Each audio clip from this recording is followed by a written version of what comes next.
가정이나 회사, 교회나 국가 모든 공동체는 지도자가 참으로 중요합니다. 우리 모두는 크고 작은 곳에서 지도자의 삶을 살고 있습니다. 우리의 비전과 가치관이 어떠냐에 따라서 우리가 머무는 가정, 직장, 교회, 이 사회를 기대치 이상 수준으로 향상시킬 수도 있고 무기력하게 주저앉힐 수도 있습니다. 우리는 어떤 신앙의 지도자가 되어야 하겠습니까? 본문에 나오는 헤롯 왕을 통해서 우리는 어떤 신앙의 지도자가 되어야 하는가를 살펴보고 있습니다. 먼저 우리는 희망을 주는 지도자가 되어야 한다라고 지난 시간에 말씀드렸습니다. 오늘 두 번째로 살펴볼 것은 우리는 원칙을 철저히 지키는 지도자가 되어야 합니다. 헤롯 안디바는 원칙을 외면한 지도자였습니다. 그는 자신의 행동이 옳지 않다는 사실을 알고 있었습니다. 그리고 세례 요한이 의롭고 거룩한 사람이라는 것을 누구보다도 잘 알고 있었습니다. 본문 20절 서두를 보시면 헤롯이 요한을 의롭고 거룩한 사람으로 알고 두려워하여 보호하며 라고 말씀합니다. 헤롯 안디바는 세례 요한을 두려워하며 보호하였습니다. 그리고 자신의 잘못을 지적할 때 번민하였다고 말씀합니다. 양심이 있었다는 것입니다. 술김에 딸이 춤추는 것을 보고 나라의 절반까지도 주겠다고 약속을 하였는데 이것도 허풍에 불과합니다. 로마의 지배하에 자기 마음대로 나라를 줄 수가 없는 것입니다. 그리고 자신이 통치하고 있는 유대 땅은 4분의 1에 불과했습니다. 술김에 실수한 것입니다. 딸은 어머니의 요구에 의해 세례 요한의 머리를 구했습니다. 이때 헤롯이 어떻게 하였습니까? 본문 26절을 보시면 왕이 심히 근심하나 자기가 맹세한 것과 그 앉은 자들로 인하여 그를 거절할 수 없는지라 라고 말씀합니다. 그는 심히 근심하였습니다.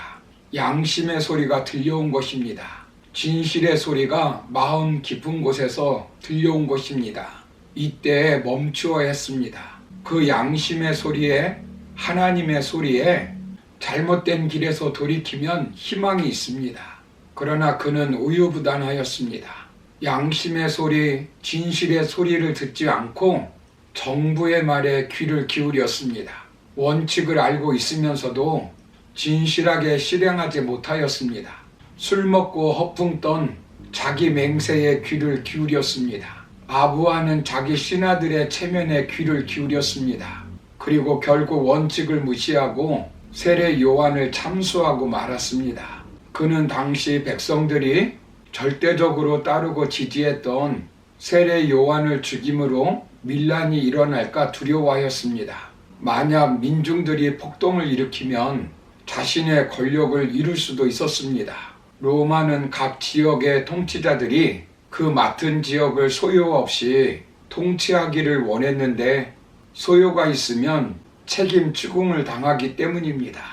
헤롯은 진리나 하나님을 전혀 두려워하지 않았습니다. 단지 자신의 권력을 잃어버리는 것이 두려울 뿐이었습니다. 판단이 흐린 정욕의 노예가 되었습니다. 부도덕한 애정 행각을 정당하게 하기 위해서 진실을 외면한 어리석은 행동이었습니다. 그는 정의와 진리를 바로 세우지 못하고 주위 사람들의 아첨과 회의와 각원에 늘 시달려야만 했던 것입니다. 죄를 책망하는 말을 소홀히 여겼습니다. 지도자가 원칙을 지킬 때 다른 사람들이 그 원칙에 따라오는 것입니다. 다른 사람들에 의해서 흔들리면 결국 비참하게 됩니다. 예수님은 헤롯 안디바를 가리켜서 성격이 교활하고 방종하고 미신에 깊이 빠져있는 그를 여우라고 하였습니다. 교활하고 더러운 욕심에 가득 차 수단과 방법을 가리지 않고 자기의 욕심을 채우는 인간으로 묘사한 것입니다. 원칙 있는 지도자가 오래갑니다. 원칙 있는 삶이 아름답습니다. 원칙을 진실하게 실천해야 합니다. 정직한 저울이 있는 집에 사람이 모이게 되어 있습니다. 원칙이 최후에 승리하는 것입니다. 36조 원을 굴리며 세계 두 번째 갑부로 이름난 워렌 버핏이 후계자를 찾고 있다는 신문 기사를 본 적이 있습니다. 그는 후계자의 조건을 4가지로 말하였습니다. 첫째는 독립적인 사고방식을 갖추고, 둘째는 위기를 인식하고 피하는 능력을 지녔으며, 셋째는 감정적으로 안정되어 있고, 넷째는 인간과 기관의 행동에 대해 예민한 통찰력을 갖추고 있어야 한다고 그는 말했습니다. 그 많은 돈을 관리하고 효율적으로 확대시키기 위해서는 그런 자격이 필요했을 것입니다. 그러나 아무리 능력이 있다 할지라도 진실하지 못하면 그의 후계자로 부적합할 것입니다. 진실하지 못한 사람은 아무리 능력이 있다 할지라도 오래가지 못합니다. 진실하지 못한 사람이 회사를 경영할 때는 좋은 결과를 얻을 수가 없습니다. 진실을 불편하게 생각하는 사람들이 있지만 진실은 불편한 것이 아닙니다. 서로를 행복하게 하는 것입니다. 원칙을 지키는 것이 최고의 상술인 것입니다. 오늘날 정직하면 부자가 될 수 없고 정직하면 손해라는 인식이 팽배해 있습니다. 그러나 기업도 투명해야 오래가고 지도자는 진실해야 사람이 따르는 것입니다. 미국에 존슨앤존스 회사가 있습니다. 이 회사는 타이레놀 감기약을 만든 유명한 회사입니다. 그런데 1982년도 미국 시카고주의 도시의 한 슈퍼마켓에서 어떤 사람이 타이레놀에다가 독극물을 넣어 7명의 미국인이 사망한 사건이 있었습니다. 그 당시 미국에서 대단히 떠들썩한 사건이었습니다. 이 사건으로 회사에서는 비상 간부 회의가 있었는데 이 회의가 5분 만에 끝이 났다고 합니다. 최고의 비상 간부 회의에서 결정한 것은 시카고 지역뿐만 아니라 미국 전 지역의 타이레놀을 모두 수거하여서 폐기 처분하는 결정이었습니다. 이로 인한 경제 손실이 1억 불 정도 되어서 회사 존폐가 걸린 문제였습니다. 그런데 이렇게 결정하게 된 이유는 이 회사의 사원을 그대로 실천하였기 때문입니다.